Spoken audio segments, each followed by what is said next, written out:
اعوذ باللہ من الشیطان الرجیم بسم اللہ الرحمن الرحیم وبہ نستعین۔ بیٹا میں نے پچھلی مرتبہ بھی آپ کو بتایا تھا کہ جب استاد خلاصہ بتائے تو آپ لوگ کتاب نہیں کھولیں، کیونکہ آپ کی توجہ عبارت کی طرف چلی جائے گی، پھر خلاصہ نہیں سن پائیں گے۔ 2-4 منٹ کا خلاصہ پہلے سن لیں، اس کے بعد پھر عبارت پڑھیں گے۔ تو آج بھی ہم کتاب الموجز کی صرف فہرست پڑھیں گے کہ اس کتاب میں ہمیں کیا پڑھنا ہے۔ مزید جو ہے کیا ہے بحث انشاءاللہ ہم کل والے درس میں پڑھیں گے۔ تو یہ جو کتاب ہے، جو ہمارے سامنے کتاب ہے، اس میں 8 مقاصد ہیں۔ کتنے مقاصد ہیں بیٹا؟ 8 مقاصد ہیں۔ ان 8 مقاصد میں یا تو یوں کہہ دیں کہ 8 مقاصد ہیں اور ایک مقدمہ ہے، ٹھیک ہے؟ مقصد کتنے؟ 8 اور ایک مقدمہ ہے۔ پھر مقدمے میں 12 چیزیں یا مقدمے میں پھر 12 ابحاث پیش کی جائیں گی۔ جب مقدمہ ختم ہوگا تو پھر ہم مقاصد کی طرف جائیں گے۔ خوب، پہلے مقصد میں ہم کیا چیز پڑھیں گے؟ اوامر۔ اوامر جمع ہے امر کی، یعنی امر کے بارے میں بحث پڑھیں گے کہ حمزہ میم را کا مطلب کیا ہے، اور صیغہ افعل کا مطلب کیا ہے۔ دوسرا مقصد جو ہے کہ وہ نواہی کے بارے میں ہے۔ نواہی نہی کی جمع ہے، نہی یعنی روکنا، ٹھیک ہے؟ مثلا ہمیں قرآن مجید میں کہا گیا ہے وَلَا يَغْتَبْ بَعْضُكُمْ بَعْضًا، تم ایک دوسرے کی غیبت نہیں کرو۔ تو یہ لا یکتب حرام پہ دلالت کرتی ہے یا کسی اور چیز پر دلالت کرتی ہے۔ اور پھر اس مقصد میں بھی 6 فصول ہیں، اوامر والی میں 9 فصول ہیں۔ اور تیسرا مقصد جو ہے وہ ہمارا مفاہیم کے بارے میں ہے۔ اب اگر ان الفاظ کی میں وضاحت کروں گا تو شاید آپ کو پریشانی ہو، کیونکہ ابھی آپ نے یہ ابحاث پڑھے نہیں ہیں۔ بہرحال مختصر سی وضاحت یہ ہے کہ جب ہم گفتگو کرتے ہیں تو یہ جو الفاظ ہمارے منہ سے نکلتے ہیں ان کو منطوق کہا جاتا ہے، لیکن ان الفاظ کے پیچھے جو مطلب ہمیں سمجھ میں آتا ہے اس کو مفہوم کہا جاتا ہے۔ مثلا میں آپ کو یہ کہتا ہوں کہ اگر آپ نے آج کفایہ کا درس پڑھا تو آپ صدقہ دیں، یہ ہے الفاظ کہ کفایت الاصول کا درس پڑھا تو صدقہ دینا ہے، لیکن اس کا مطلب یہ ہے کہ اگر نہیں پڑھا تو صدقہ بھی نہیں دینا۔ یہ جو مطلب ہے نا، اگر نہیں پڑھا تو صدقہ نہیں دینا، اس کو مفہوم کہا جاتا ہے۔ تو تیسرا مقصد جو ہے وہ مفاہیم کے بارے میں ہے، اور پھر مفاہیم کی اقسام، اور پھر اس مفاہیم میں 6 فصلیں ہیں۔ اس کے بعد چوتھا مقصد عام خاص۔ عام خاص کا مطلب کیا ہے کہ یہ جو میں لفظ بول رہا ہوں آیا اس کا معنی کا دائرہ وسیع ہے تو یہ عام ہوگا۔ مثلا میں کہتا ہوں تمام طلاب آ جائیں، یہ تمام طلاب الموجز والوں کو بھی شامل ہیں، اور اس کے ساتھ صرف میر والوں کو بھی شامل ہیں، عوامل والے، ہدایہ والے، سب کو شامل ہیں۔ ایک مرتبہ میں کہتا ہوں بھائی صرف الموجز والے آ جائیں تو یہ خاص ہو جائے گا۔ اس کے بعد پھر جو ہے وہ 5واں مقصد ہے مطلق اور مقید۔ مطلق کا مطلب ہے کہ میں جو بول رہا ہوں اس میں کوئی قید نہیں ہے۔ مثلا بیٹا مجھے پانی پلانا، اب ٹھنڈا پانی پلانا یا گرم پانی کوئی قید نہیں ہے۔ شیشے کے گلاس میں پلانا ہے یا اسٹیل کے گلاس میں، اس میں بھی کوئی قید نہیں ہے، اس کو مطلق کہیں گے۔ مقید، بیٹا مجھے شیشے کے گلاس میں پانی پلاؤ، یہ مقید ہو گیا، یعنی اب اسٹیل کا گلاس نہیں چلے گا، مٹی کا گلاس نہیں چلے گا۔ اور اس کے بعد جو ہے 6واں مقصد ہے حجج اور امارات، جو ہم اس سال نہیں پڑھیں گے، وہ جزء ثانی کا ہے۔ 7واں مقصد جو ہے کیا ہے وہ اصول عملیہ کے بارے میں ہے، جو آپ نے نام سنے ہوں گے یا نہیں، بہرحال وہ احتیاط ہے، براعت ہے، استصحاب ہے، تخیر ہے، وہ انشاءاللہ اگلے سال پڑھیں گے۔ اور 8واں مقصد ہے تعارض ادلہ، ایک حدیث کہہ رہی ہے کہ یہ کام کرو، مثلاً آپ کرسی پہ بیٹھ کے پڑھو، دوسری حدیث کہتی ہے کہ کرسی پہ نہیں بیٹھو۔ اب دو حدیث آپس میں ٹکرائے تو ہم کیا کریں گے؟ آیا کرسی والی کو مانیں گے یا جو کرسی سے منع کرے اس کو مانیں گے؟ تو یہ آپ کے کتاب کی فہرست ہے جو آپ کے سامنے میں نے پیش کر دی۔ مقدمہ کے 12 امر ہیں۔ مقدمے میں کتنے امر ہیں بیٹا؟ 12۔ پہلا امر جو ہے وہ ہے کہ علم اصول کی تعریف کیا ہے، کیونکہ ہم جو چیز پڑھیں گے اس کی تعریف تو ہمیں آنی چاہیے۔ علم اصول کا موضوع کیا ہے، علم اصول کی غرض اور غایت کیا ہے، کیوں ہم پڑھتے ہیں، تو یہ پہلی فصل میں انشاءاللہ کل ہم پڑھیں گے، یہ پہلی امر میں۔ دوسرا امر جو ہے وہ یہ ہے کہ بھائی یہ جو اصول کے مباحث ہیں ان کی 2 قسمیں ہیں، لفظی اور عقلی۔ اور تیسری جو ہے کیا ہے، تیسرا امر وہ ہے وضع کے بارے میں۔ وضع کا ویسے لفظی ترجمہ ہے بیٹا رکھنا، توجہ دھرو بیٹا، رکھنا، لیکن یہاں پر وضع کا لفظ جو ہے کیا ہے، معین کرنا۔ فرض کریں یہ جو چیز آپ کے سامنے ہے اس کے لیے کون سا لفظ وضع کیا گیا ہے؟ کتاب، تو ہم اس کو کہیں گے وضع، یعنی لفظ کتاب وضع کیا گیا اس قسم کی چیز کے لیے۔ وضع اور وضع کی اقسام آپ پڑھیں گے۔ اس کے بعد پھر دلالت کی اقسام پڑھیں گے۔ مثلا آپ کے مدرسے کے باہر سے دھواں اٹھ رہا ہے، اب یہ دھواں کس چیز پہ دلالت کر رہا ہے؟ کہ وہاں آگ ہے۔ آپ نے آگ نہیں دیکھی، دھواں دیکھا ہو، تو دلالت کی پھر قسمیں آپ کو بتائیں گے۔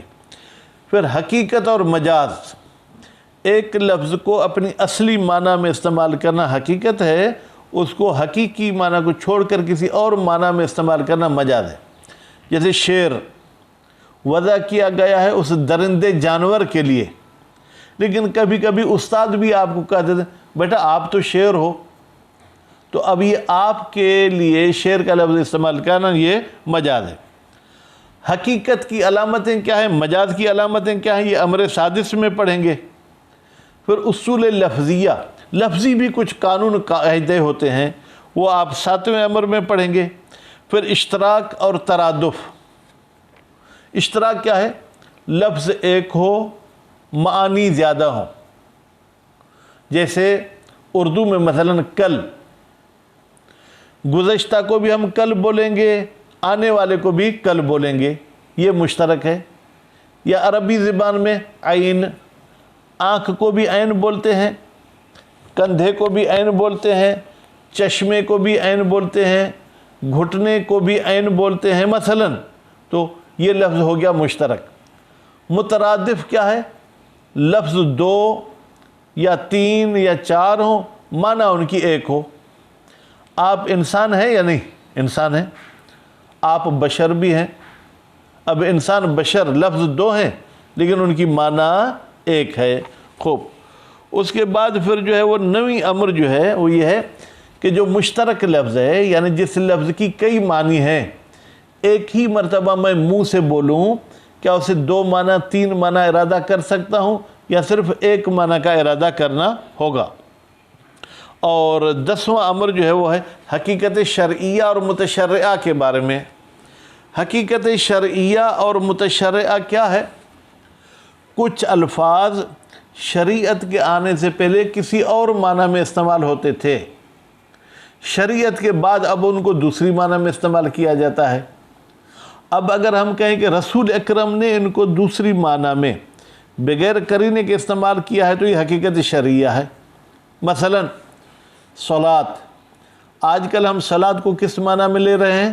نماز کی معنی میں، جبکہ اسلام کے آنے سے پہلے عرب صلاۃ کو دعا کی معنی میں لیتے تھے۔ صوم، پہلے عرب اس کو روکنے کی معنی میں لیتے تھے۔ آپ مثلا شکارپور جا رہے تھے، آپ رک گئے تو یہ صوم ہے، لیکن شریعت آنے کے بعد صوم کا مقصد ہے کہ مخصوص اشیاء سے خود کو روکنا۔ تو اگر نبی کریم نے ان الفاظ کو نئی معنی میں استعمال کیا ہے بغیر قرینے کے تو حقیقت شرعیہ ہے۔ اگر نبی کریم کے بعد والے مسلمانوں نے، بھائی صاحب آپ کی توجہ ادھر نہیں ہے، آپ کی 4تھے نمبر والے کی، تو نبی کریم نے اگر کرینے کے ساتھ استعمال کیے تھے اور ہم لوگوں نے بغیر کرینے کے استعمال کیے ہیں تو اس کو حقیقت متشرعہ کہا جاتا ہے۔ اور 11واں امر یہ ہے کہ عبادات اور معاملات کے جو الفاظ ہیں صحیح عبادت اور صحیح معاملہ کے لیے وضع ہوئے ہیں، یا غلط عبادت اور غلط معاملہ پر بھی یہ لفظ استعمال ہو سکتے ہیں۔ مثلا صلاۃ، کیا صلاۃ اس کو کہیں گے جس نماز میں تمام شرائط اور اجزاء پائے جائیں تو صحیح، یا یہ کہ اگر بغیر وضو کے بھی آپ گئے رکوع سجدہ کیا تو سب کہیں گے یار یہ تو نماز غلط پڑھ رہا ہے۔ تو معاملات جیسے نکاح، جیسے تجارت، جیسے کرائے پر کوئی چیز دینا، خوب۔ اور 12واں امر جو ہے کیا ہے وہ مشتق کے بارے میں ہے۔ مشتق وہ لفظ جو کسی اور لفظ سے نکالا جائے، یہ علم صرفی ہے۔ نحو میں مشتق کا کچھ اور مطلب ہے جو ہم پڑھیں گے۔ اور پھر متلبس، یعنی وہ شخص جو اس کام کو کر رہا ہے، غیر متلبس جو اس کام کو نہیں کر رہا۔ مثلا رات کو آپ سوئے تھے، ابھی آپ نہیں سو رہے، تو سونے والے کو نائم کہتے ہیں۔ جو ابھی سو رہا ہے اس کو تو نائم ہم کہیں گے، لیکن جو سویا ہوا تھا لیکن ابھی سو نہیں رہا، کیا ہم اس کو نائم کہہ سکتے ہیں یا اس کو نائم نہیں کہہ سکتے؟ تو آج بھی یہ بیٹا فہرست ہے، لیکن انشاءاللہ اس کا مطالعہ مباحثہ ضرور کریں گے۔ ابھی ہم عبارت کی طرف چلتے ہیں۔ الفہرست العام لہذا الکتاب، عام فہرست اس کتاب کے لیے۔ خوب، فہرست میں پہلے نمبر پر کیا ہے؟ المقدمۃ، مقدمہ ہے۔ تتضمن، مقدمہ اپنے اندر رکھتا ہے 12 امراً، 12 چیزوں کو۔ اب وہ 12 چیزیں وہ ہم پڑھیں گے۔ اور دوسری چیز اس ہمارے فہرست میں کیا ہے؟ المقصد الاول، پہلا مقصد، فی الاوامر، اوامر کے بارے میں ہے۔ وفی ہے، اور اس پہلے مقصد میں 9 فصول، 9 فصل ہیں۔ المقصد ثانی، دوسرا مقصد، فی النواہی، بیٹا نواہی کے بارے میں ہے۔ وفی ہے 6 فصول، اور اس نواہی میں 6 فصل ہیں اس مقصد ثانی میں۔ المقصد الثالث، تیسرا مقصد، فی المفاہیم، مفاہیم بیٹا جمع ہے مفہوم کی، یہ مفاہیم کے بارے میں ہے۔ وفی ہے 5 امور، اور اس مقصد میں 5 امر ہوں گی۔ و6 فصول، اور اس میں 6 فصل ہوں گی۔ المقصد الرابع، چوتھا مقصد، فی العموم والخصوص، عموم اور خصوص کے بارے میں ہے۔ وفی ہے 8 فصول، اور اس میں 8 فصل ہیں۔ اب دیکھیں میں بیٹا فصول پڑھ رہا ہوں کیونکہ 3 سے لے کے 10 تک کی تمیز جمع مجرور ہوتی ہے۔ المقصد الخامس، 5واں مقصد، فی المطلق والمقید، مطلق اور مقید کے بارے میں ہے۔ خوب، اور اس میں بھی والمجمل والمبین، اور مجمل اور مبین کو بیان کریں گے۔ مجمل یعنی اجمالی بات جو کلیئر نہ ہو، مبین جو بالکل کلیئر ہو۔ خوب، وفی ہے 6 فصول، اور اس مقصد میں بھی 6 فصل ہیں۔ المقصد السادس، 6واں مقصد، فی الحجج والامارات، حجج حجت کی جمع ہے، امارات یہ امارت ان کی جمع ہے، یعنی کسی مطلب پر دلیل قائم کرنا بیٹا۔ خوب، حجج اور امارات کا فی الحال آپ ترجمہ دلیل کر لیں۔ وفی ہے مقامات 3، اور اس 6 مقصد میں 3 مقامات ہیں۔ المقصد السابع، 7واں مقصد، فی الاصول العملیت، اصول عملیہ کے بارے میں ہے۔ اصول عملیہ بیٹا توجہ ادھر ہو، اصول عملیہ کیا ہے؟ جب ہمارے پاس کوئی دلیل نہ ہو کسی مسئلے پر تو وہاں پر جو قانون جاری ہوتے ہیں ان کو اصول عملیہ کہتے ہیں۔ اس کرسی پر مثلا آج آپ بیٹھے تھے، آج پاک تھی، کل آپ آئے تو اس کرسی پر تھوڑی بہت مٹی ہے، آپ کو شک ہو رہا ہے کہ یہ اب کرسی پاک ہے یا پاک نہیں۔ اب کوئی قرآن کی آیت تو آپ کو نہیں بتائے گی کہ یہ کرسی پاک ہے، حدیث بھی نہیں بتائے گی۔ تو یہاں پر آپ نے توضیح المسائل میں بھی پڑھا ہے کہ جو کل اس کا حکم تھا آج بھی اس کا وہی حکم رکھو، اس کو استصحاب کہتے ہیں۔ تو یہ اصول عملیہ کے بارے میں ہے۔ وفیہ فصول اربعہ، اور اصول عملیہ والے مقصد میں 4 فصل ہیں۔ المقصد الثامن، 8واں مقصد، فی تعارض الادلہ، ادلہ کے ٹکرانے کے بارے میں ہے۔ وفیہ امور اربعہ، اور اس 8ویں مقصد میں پھر 4 امر بتائیں گے، وہ فصلان، اور 2 فصل بتائیں گے۔ وَقَبْلَ الْخَوْضِ فِي الْمَبَاحِثِ الْأُصُولِيَّةِ، خوض بیٹا غور فکر کی معنی میں ہے۔ مباحث اصولیہ میں غور فکر کرنے سے پہلے نذکر اموراً، ہم ذکر کرتے ہیں چند امور کو، کمقدمۃ للکتاب، جیسے کسی کتاب کا مقدمہ بیان کیا جاتا ہے، پہلے آپ مقدمے میں بیان کرتے ہیں کہ اس کتاب میں کیا کچھ ہوگا۔ المقدمۃ وفیہا امور، مقدمہ، اور مقدمے میں جناب 12 امر ہیں۔ الامر الاول، پہلا امر، تعریف و علم الاصول، علم اصول کی تعریف، و موضوعہ، اور علم اصول کا موضوع، و غایتہ، اور علم اصول کی غایت، غرض اور مقصد بیان کریں گے۔ الامر الثانی، تقسیم المباحث الاصولیہ، اصولی مباحث کو تقسیم کریں گے، الی لفظیۃ و عقلیۃ، کہ بھائی یا وہ لفظی ہوتے ہیں یا وہ عقلی ہوتے ہیں۔ الامر الثالث، تیسرا امر جو ہے، الوضع، وضع کے بارے میں ہے، وہ اقسامہ الاربعۃ، اور وضع کی 4 اقسام بیان کریں گے۔ وہ تقسیمہ، اور وضع کی تقسیم کرنا، بیٹا ہو کی ضمیر وضع کی طرف جا رہی ہے۔ ایضاً، ایضاً کا مطلب ہے جیسے وہ 4 قسمیں بتائیں گے، اسی طریقے سے ہم تقسیم کریں گے وضع کو، الا شخصی و نوعی، کہ وضع کی 2 قسمیں ہیں، یا شخصی ہوگی یا نوعی، ان ہر ایک کی بیٹا وضاحت آئے گی، پریشان ہونے کی ضرورت نہیں ہے۔ الامر الرابع، چوتھا امر، تقسیم الدلالت، دلالت کو تقسیم کریں گے، الی تصوریۃ و تصدیقیۃ، کہ دلالت یا تصوری ہے یا تصدیقی ہے۔ الامر الخامس، 5واں امر، الحقیقت والمجاز، حقیقت اور مجاز کے بارے میں ہے۔ 6واں امر، علامات الحقیقت والمجاز، حقیقت کی علامتیں کیا ہیں، مجاز کی علامتیں کیا ہیں۔ الامر السابع، 7واں امر، الاصول اللفظیہ، اگر کسی لفظ میں ہمیں پریشانی ہو تو اس کے لیے کیا قواعد، کیا قوانین ہیں۔ الامر الثامن، الاشتراک و ترادف، 8ویں امر میں ہم اشتراک کی وضاحت کریں گے، ترادف کی وضاحت کریں گے، وہ امکانہما، اور یہ بیان کریں گے کہ آیا اشتراک اور ترادف ممکن بھی ہے، ہما کی ضمیر اشتراک اور ترادف کی طرف جائے گی، وہ وقوعہما، اور یہ عربی زبان میں واقع بھی ہوئے ہیں یا واقع نہیں ہوئے ہیں۔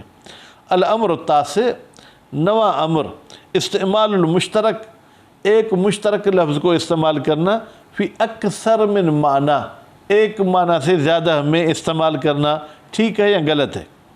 الامر العاشر، 10واں امر، الحقیقت الشرعیہ والمتشرعیہ، حقیقت شرعیہ اور متشرعہ بولتے ہیں عام طور پر، اب کتاب میں انہوں نے یا لکھا ہے، حقیقت شرعیہ کیا ہے، حقیقت متشرعہ کیا ہے۔ الامر الحادی عشر، 11واں امر، ان اسماء العبادات والمعاملات، بتحقیق یہ جو عبادت کے نام ہیں اور یہ جو معاملات کے نام ہیں، موضوعۃ لصحیح، آیا ان کو وضع کیا گیا ہے صحیح عبادت کے لیے اور صحیح معاملہ کے لیے، او للعام، یا ان کو وضع کیا گیا عام کے لیے، یعنی صحیح پر بھی استعمال ہوتے ہیں اور غلط پر بھی استعمال ہوتے ہیں۔ الامر الثانی عشر، 12واں امر جو ہے وہ المشتق، مشتق کے بارے میں ہے۔ وَأَنَّهُ، اور بے تحقیق یہ مشتق، موضوع، کیا اس کو وضع کیا گیا للمتلبس، اس بندے کے لیے جو ابھی اس مشتق میں مصروف ہے، او للعام، مبدأ کا مطلب بیٹا یہ ہے کہ جس چیز سے ہم نے اس مشتق کو نکالا ہے، ضارب کو ہم نے کس سے نکالا ہے، ضرب سے، تو یہ ضرب مبدأ ہو جائے گا کس کے لیے، ضارب کے لیے۔ تو آیا یہ جو ہے صرف مشتق اسی کے لیے استعمال ہوگا جو جناب کیا ہے اس کام میں مصروف ہے، یا اس کی مصروفیت ختم ہو گئی ہے، اب بھی ہم مشتق اس کے لیے استعمال کر سکتے ہیں۔ تو یہ فہرست تھی، انشاءاللہ مزید اس کی بحث اور تفصیل کل پڑھیں گے۔ صلی اللہ علی محمد و آل محمد۔